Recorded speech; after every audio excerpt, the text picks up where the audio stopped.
প্রত্যেক মানুষকে মৃত্যুবরণ করতে হবে। মৃত্যু থেকে পালিয়ে থাকার সুযোগ কারণেই। মৃত্যুর পর মুমিনের প্রথম গন্তব্য কবর। যে ব্যক্তি ভালো আমল করবে এবং আল্লাহর সঙ্গে সাক্ষাৎ করার জন্য প্রস্তুতি নেবে, কবর তার জন্য সুখ ও আনন্দের ঘর। আর যে ব্যক্তি খারাপ আমল করবে এবং আল্লাহর আনুগত্যের ক্ষেত্রে ত্রুটি করবে, কবর তার জন্য ভীতি ও অন্ধকারের ঘর। নবী করিম সাল্লাল্লাহু আলাইহি সাল্লাম বলেছেন, কবর পরকালের প্রথম ঘাঁটি। কেউ যদি এখান থেকে মুক্তি পায়, তাহলে পরবর্তী ঘাঁটিগুলো তার জন্য সহজ হবে। আর যদি কেউ কবর থেকে মুক্তি না পায়, তাহলে পরবর্তী ঘাঁটিগুলো তার জন্য আরো কঠিন হবে। ইবনে আজার রাদিয়াল্লাহু বলেন, আমরা রাসূল সাল্লাল্লাহু আলাইহি সাল্লামের সঙ্গে আনসার গোত্রের এক ব্যক্তির জানাজায় শরীক হওয়ার জন্য রওনা হয়ে কবরের কাছে গেলাম, কিন্তু তখনও কবর খনন শেষ হয়নি। তাই রাসূল সাল্লাল্লাহু আলাইহি সাল্লাম বসে পড়েন। আমরাও তার চারদিকে নীরবে তাকে ঘিরে বসে পড়লাম, যেন আমাদের মাথার ওপর পাখি বসে আছে। তখন তার হাতে ছিল একখানা লাঠি, তা দিয়ে তিনি মাটিতে আঁচড় কাটছিলেন। অতঃপর তিনি মাথা তুলে 2 বা 3 বার বলেন, তোমার আল্লাহর কাছে কবরের আযাব থেকে আশ্রয় চাও। রাসূল সাল্লাল্লাহু আলাইহি সাল্লাম আরও বলেন, মৃত ব্যক্তি তাদের জুতার শব্দ শুনতে পায় যখন তারা ফিরে যেতে থাকে, আর তখন তাকে বলা হয়। অতঃপর তার কাছে 2 জন ফেরেশতা এসে তাকে বসিয়ে উভয়ে প্রশ্ন করে, তোমার রবকে? তখন সে বলে, আমার রব আল্লাহ। তারা উভয়ে তাকে প্রশ্ন করে, তোমার দিন কি? সে বলে, আমার দিন হলো ইসলাম। তারা প্রশ্ন করে, এই লোকটি তোমাদের মধ্যে প্রেরিত হয়েছিলেন, তিনি কে? তিনি বলেন, সে বলে, তিনি আল্লাহর রাসূল সাল্লাল্লাহু আলাইহি সাল্লাম। তারপর তারা উভয়ে আবার বলে, তুমি কি করে জানতে পারলে? সে বলে, আমি আল্লাহর কিতাব পড়েছি এবং তার প্রতি ঈমান এনেছি এবং সত্য বলে স্বীকার করেছি। অতঃপর আকাশ থেকে একজন ঘোষক ঘোষণা করেন, আমার বান্দা যথাযথ বলেছে, সুতরাং তার জন্য জান্নাতে একটি বিছানা বিছিয়ে দাও এবং তাকে জান্নাতের পোশাক পরিয়ে দাও। এছাড়া তার জন্য জান্নাতের দিকে একটি দরজা খুলে দাও। তার রূহকে তার শরীরে ফিরিয়ে আনা হয় এবং 2 জন ফেরেশতা এসে তাকে বসিয়ে প্রশ্ন করে, তোমার রবকে? সে উত্তর দেয়, হায়, আমি কিছুই জানি না। অতঃপর তারা প্রশ্ন করেন, তোমার দিন কি? সে বলে, আমি কিছুই জানি না। তারা প্রশ্ন করে, এই লোকটি তোমাদের মধ্যে প্রেরিত হয়েছিলেন, তিনি কে? সে বলে, হায়, আমি তো জানি না। তখন আকাশের দিক থেকে একজন ঘোষণাকারী ঘোষণা করেন, সে মিথ্যা বলেছে। সুতরাং তার জন্য জাহান্নামের একটি বিছানা এনে বিছিয়ে দাও এবং তাকে জাহান্নামের পোশাক পরিয়ে দাও। আর তার জন্য জাহান্নামের দিকে একটি দরজা খুলে দাও। তিনি বলেন, অতঃপর তার দিকে জাহান্নামের উত্তপ্ত বাতাস আসতে থাকে। এছাড়া তার জন্য তার কবরকে সংকীর্ণ করে দেওয়া হয়, ফলে তার এক দিকের পাঁজর অপর দিকের পাঁজরের মধ্যে ঢুকে যায়। রাসূল সাল্লাল্লাহু আলাইহি সাল্লাম বলেন, অতঃপর তার জন্য এক অন্ধ বধির ফেরেশতাকে নিযুক্ত করা হয়, যার সঙ্গে একটি লোহার হাতুড়ি থাকবে। যদি এ দ্বারা পাহাড়কেও আঘাত করা হয়, তাহলে তা ধুলায় পরিণত হয়ে যাবে। নবী করিম সাল্লাল্লাহু আলাইহি সাল্লাম বলেন, তারপর সে তাকে হাতুড়ি দিয়ে সজোরে আঘাত করতে থাকে। এতে সে বিকট শব্দে চিৎকার করতে থাকে, যা মানুষ ও জিন ছাড়া পূর্ব থেকে পশ্চিম পর্যন্ত সব সৃষ্টিজীবই শুনতে পায়। আঘাতের ফলে সে মাটিতে মিশে যায়। তিনি বলেন, অতঃপর শাস্তি অব্যাহত রাখার জন্য পুনরায় তাতে রুহে ফেরত দেওয়া হয়। মৃত্যুর সময় মউতের ফেরেশতাকে দেখে বান্দা পুনরায় সময় সুযোগ দেওয়ার জন্য আল্লাহ রাব্বুল আলামিনের কাছে প্রার্থনা করবে। আল কোরআনে ইরশাদ হয়েছে, অবশেষে যখন তাদের কারো মৃত্যু আসে, সে তখন বলে, হে আমার রব, আমাকে দুনিয়ায় আবার ফেরত পাঠান, যেন এখন থেকে আমি ভালো কাজ করতে পারি, যা ইতিপূর্বে করিনি। সূরা মুমিনুন। কিন্তু এ ব্যর্থ আবেদনে কোনো লাভ হবে না। রাসূল সাল্লাল্লাহু আলাইহি সাল্লাম বলেছেন, তোমরা তোমাদের মৃত্যুযাত্রী রোগীকে লা ইলাহা ইল্লাল্লাহ এর তালকিন দাও, অর্থাৎ তাকে কালিমা তাইয়্যিবা পড়তে বলো। মৃত্যুর সময় যার শেষ কথা হবে লা ইলাহা, সে ব্যক্তি সময়ের কোনো এক পর্যায়ে জান্নাতে প্রবেশ করবে। সহিহ মুসলিম 917 নম্বর আয়াত। মৃত্যু সময় থেকেই ঈমানদার নেককারগণকে সাদর সম্ভাষণা জানানো হবে। আল্লাহ তাআলা বলেন, এসব লোক হচ্ছে তারা, ফেরেশতারা যাদেরকে পবিত্র অবস্থায় মৃত্যু কাটাবে। ফেরেশতারা তাদেরকে বলবে, তোমাদের উপর শান্তি বর্ষিত হোক। দুনিয়ায় তোমরা যে আমল করতে তারই কারণে আজ তোমরা জান্নাতে প্রবেশ করো। আল্লাহ তাআলা আরও বলেন, অপরদিকে যারা বলে আল্লাহ তাআলাই হচ্ছে আমাদের রব, অতঃপর ঈমানের উপর তারা অবিচল থাকে, মৃত্যু সময় যখন তাদের কাছে ফেরেশতারা নাজিল হবে, তখন তাদের বলবে, তোমরা ভয় পেও না, চিন্তিত হয়ো না। উপরন্তু তোমাদের কাছে যে জান্নাতের ওয়াদা করা হয়েছিল, আজ তোমরা তারই সুসংবাদ গ্রহণ করো। আমরা ফেরেশতারা দুনিয়ার জীবনেও তোমাদের বন্ধু ছিলাম, আর আখিরাতেও আমরা তোমাদেরই বন্ধু। সেখানে তোমাদের মন যা কিছুই চাইবে তাই তোমাদের জন্য মজুদ থাকবে, এবং যা কিছুই তোমাদের সেখানে তলব করবে তা তোমাদের সামনে থাকবে। বরং ক্ষমাশীল ও দয়ালু আল্লাহ পক্ষ থেকে এ হচ্ছে তোমাদের সেদিনের মেহমানদারি। তাদের মৃত্যুর সময় ফেরেশতারা আগমন করেন এবং ভালো লোকদের কাছে এসে তাদেরকে সুসংবাদ শোনাতে গিয়ে বলেন, তোমরা এখন আখিরাতের মঞ্জিলের দিকে যাচ্ছ, তোমরা নির্ভয়ে থাকো, সেখানে তোমাদের কোনো ভয় নেই। তোমাদের পিছনে তোমাদের যে দুনিয়া ছেড়ে এসেছ সে ব্যাপারেও তোমরা নিশ্চিত থাকো। তোমার পরিবারবর্গের সম্পদ ও আসবাবপত্র এবং দিন ও আমানতের হেফাজতের দায়িত্ব আমাদের জিম্মায় রয়েছে। আমরা তোমাদের প্রতিনিধি। আমরা তোমাদেরকে সুসংবাদ শোনাচ্ছি যে তোমরা জান্নাতি। তোমাদের সঠিক ও সত্য প্রতিশ্রুতি দেওয়া হয়েছিল, তা পূর্ণ হবেই। সুতরাং তারা তাদের মৃত্যুর সময় খুশি হয়ে যায় যে তারা সমস্ত অকল্যাণ হতে বেঁচে গেছে এবং সর্বপ্রকারের কল্যাণ লাভ করেছে।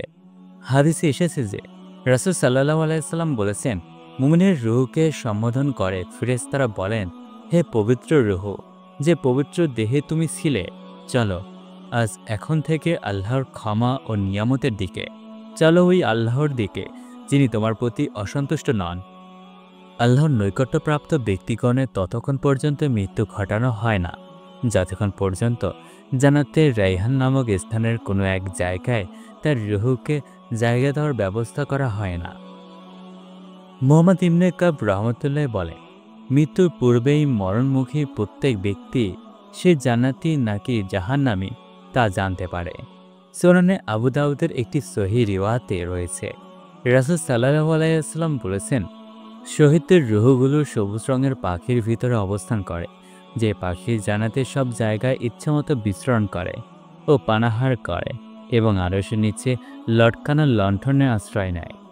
এক হাদিসে আছে, রাসূল সাল্লাল্লাহু আলাইহি ওয়াসাল্লাম বলেছেন, মুমিন বান্দার যখন দুনিয়ার জীবন শেষ হয়ে যায় এবং পরকালের যাত্রা শুরু হয়, মৃত্যু এসে হাজির হয়, তখন তার কাছে আসমান থেকে সাদা চেহারা বিশিষ্ট কয়েকজন ফেরেশতা আসে। তাদের চেহারা যেন সূর্যের মতো উজ্জ্বল, আর তাদের সাথে থাকে জান্নাতের কাফন ও জান্নাতের সুগন্ধি। চোখের দৃষ্টি যতটুকু যায় ততটুকু দূর পর্যন্ত তারা এসে বসে। এরপর তার কাছে মৃত্যুর ফেরেশতা মালাকুল মউত আসে ও তার মাথার কাছে বসে আর বলে, হে পবিত্র আত্মা, হে প্রশান্ত আত্মা, আল্লাহর ক্ষমা ও সন্তুষ্টি থেকে বের হয়ে আসো। রাসূল সাল্লাল্লাহু আলাইহি ওয়াসাল্লাম বলেন, পানির পাত্র থেকে পানির ফোঁটার মতো তার আত্মা তখন বের হয়ে আসে। ফেরেশতারা তখন তাকে ধরে ফেলে। অন্য এক বর্ণায় আছে, যখন তার আত্মা বের হয়ে আসে তখন আসমান ও জমিনের মধ্যবর্তী ফেরেশতারা সকলেই তার জন্য রহমতের দোয়া করতে থাকে, এবং আসমানের যত ফেরেশতারা আছে তারাও ওই বান্দার জন্য আসমানের দরজাগুলো খুলে দেয়। দরজার কাছে যত ফেরেশতারা আসে তারাও সকলেই এই ব্যক্তির রূহ তাদের নিকট আসার জন্য আল্লাহর কাছে দোয়া করতে থাকে।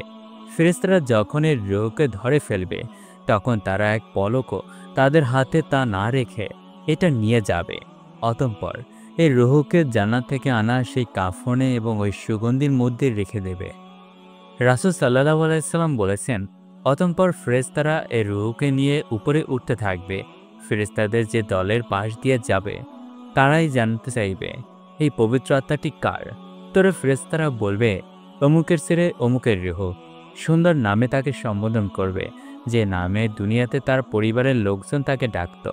অতঃপর ফেরেশতারা তাকে নিয়ে দুনিয়ার আসমানে আরোহণ করবে। আর এই বান্দার জন্য আসমানের দরজা খুলে দিতে চাওয়া হবে, পরে তা খুলে দেওয়া হবে। এভাবে তাকে সপ্তম আসমানে নিয়ে যাওয়া হবে। আল্লাহ তাআলা তখন বলবেন, আমার বান্দার কিতাব ইলিয়ানে লিখে দাও। অতঃপর তার আমলনামা লিখা হবে অতি উত্তম স্থান জান্নাতের ইলিয়ানে। এরপর আল্লাহ তাআলা বলবেন, তোমরা এ বান্দার রূহকে আবার জমিনে ফিরিয়ে নিয়ে যাও। কেননা আমি ওয়াদা করেছি যে মাটি থেকে তাদেরকে সৃষ্টি করেছি, তাদেরকে আবার মাটিতে ফেরত নিয়ে যাব এবং পুনরায় মাটি থেকে তাদেরকে বের করে আনব। রাসূল সাল্লাল্লাহু আলাইহি সাল্লাম বলেছেন, পরে তাকে আবার জমিনে ফিরে আনা হবে এবং তার শরীরে রূহ পুনরায় সংযোগ করে দেওয়া হবে। অতঃপর তার সওয়াল জবাব শুরু হয়ে যাবে। উল্লেখ্য যে ফেরেশতারা তখন সওয়াল জবাবের জন্য তাকে ধমক দিয়ে বসাবে। বৎকাল লোকের মৃত্যু যন্ত্রণা হবে অনেক কষ্টদায়ক। আল্লাহ তাআলা বলেন, মৃত্যু যন্ত্রণায় কাতরাতে থাকে সে অবস্থায় ফেরেশতারা তাদের হাত বাড়িয়ে দিয়ে বলেন, তোমাদের রূহ বের করে দাও, আজ তোমাদেরকে প্রতিদান দেওয়া হবে লাঞ্ছনার আযাব, কেননা তোমরা আল্লাহ সম্পর্কে অসত্য কথা বলতে এবং তোমরা তার আয়াত সম্পর্কে অহংকার করতে। রাসূল সাল্লাল্লাহু আলাইহি সাল্লাম বলেছেন, যে ব্যক্তি আল্লাহর সাথে সাক্ষাৎ পছন্দ করে আল্লাহ তাআলাও তার সাথে সাক্ষাৎ পছন্দ করেন। পক্ষান্তরে যে ব্যক্তি আল্লাহর সাথে সাক্ষাৎ অপছন্দ করেন আল্লাহ তার সাথে সাক্ষাৎ অপছন্দ করেন। এ কথা শুনে সাহাবীগণ রাদিয়াল্লাহু কাঁদতে শুরু করেন। রাসূল সাল্লাল্লাহু আলাইহি সাল্লাম তাদেরকে জিজ্ঞাসা করেন, তোমরা কাঁদছো কেন? উত্তরে তারা বলেন, আমরা তো মৃত্যুকে অপছন্দ করি, তাহলে তো আল্লাহর সাথে সাক্ষাৎকে আমাদের পছন্দ করা হলো না। তখন রাসূল সাল্লাল্লাহু আলাইহি সাল্লাম তাদেরকে বললেন, আসলে তা নয়।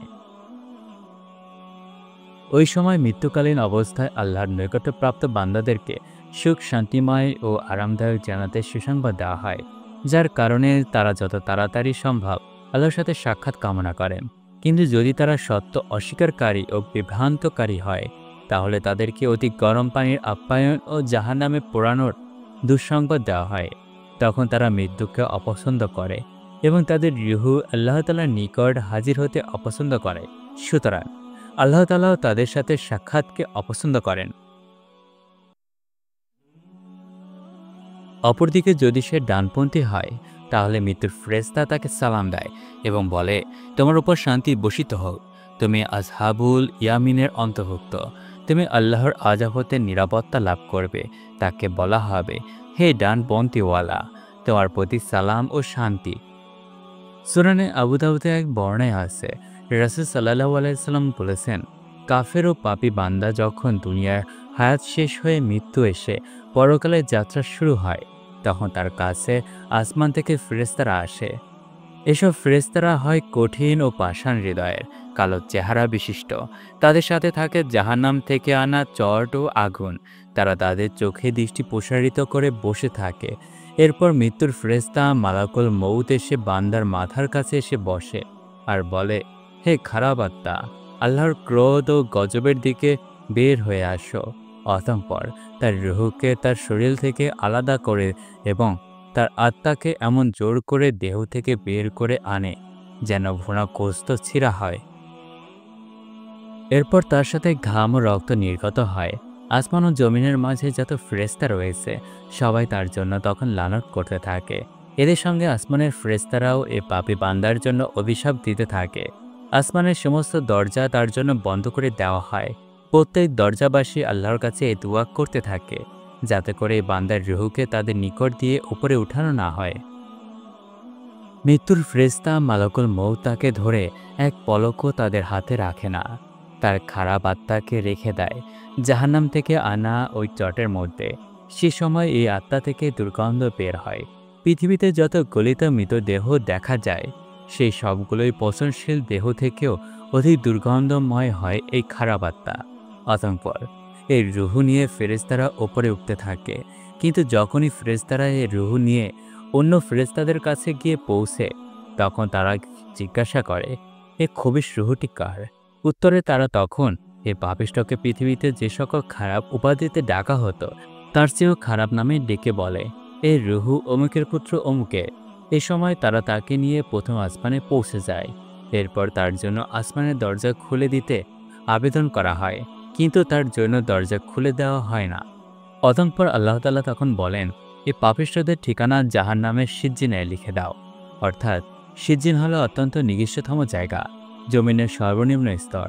এরপর বলা হয়, আমার এই বান্দাকে পৃথিবীতে ফিরিয়ে নাও। এই নির্দেশের পর এই লোকের রূহকে আসমান হতে সজোরে পৃথিবীতে নিক্ষেপ করা হয়। ফলে তার এই রূহ তার দেহে গিয়ে পতিত হয়, অর্থাৎ রুহ তার দেহের সাথে পূর্ণ সংযোগ হয়। এসব ঘটনার পর মৃত ব্যক্তির দাফনে আসা লোকজনের কবরস্থান থেকে ফিরে যাওয়ার সময়কাল জুতার চর্চার শব্দ কবরস্থ ব্যক্তি শুনতে পায়। এরপর শুরু হয় তার কবরে সওয়াল জবাব। কবরে মানুষের সমস্ত অঙ্গপ্রত্যঙ্গ পচে গলে শেষ হয়ে যায়, কেবলমাত্র মেরুদণ্ডের নিচের অংশ একটুখানি হাড় বাকি থাকে। কিয়ামতের দিন এই হাড়ের টুকরো থেকে তাকে আবার সৃষ্টি করা হবে। আবু সাঈদ রাদিয়াল্লাহু হতে বর্ণিত আছে যে নবী করিম সাল্লাল্লাহু আলাইহি ওয়াসাল্লাম বলেছেন, কোমরের মেরুদণ্ডের অস্তিত্ব হাড় ছাড়া মানবদেহের সমস্ত অঙ্গপ্রত্যঙ্গ মাটি খেয়ে ফেলে। জিজ্ঞেস করা হলো, এ আল্লাহর রাসূল, ওটা কি? উত্তরে তিনি বললেন, ওটা একটা সরিষার বীজের সমপরিমাণ জিনিস। ওটা থেকেই তোমাদেরকে পুনরায় সৃষ্টি করা হবে।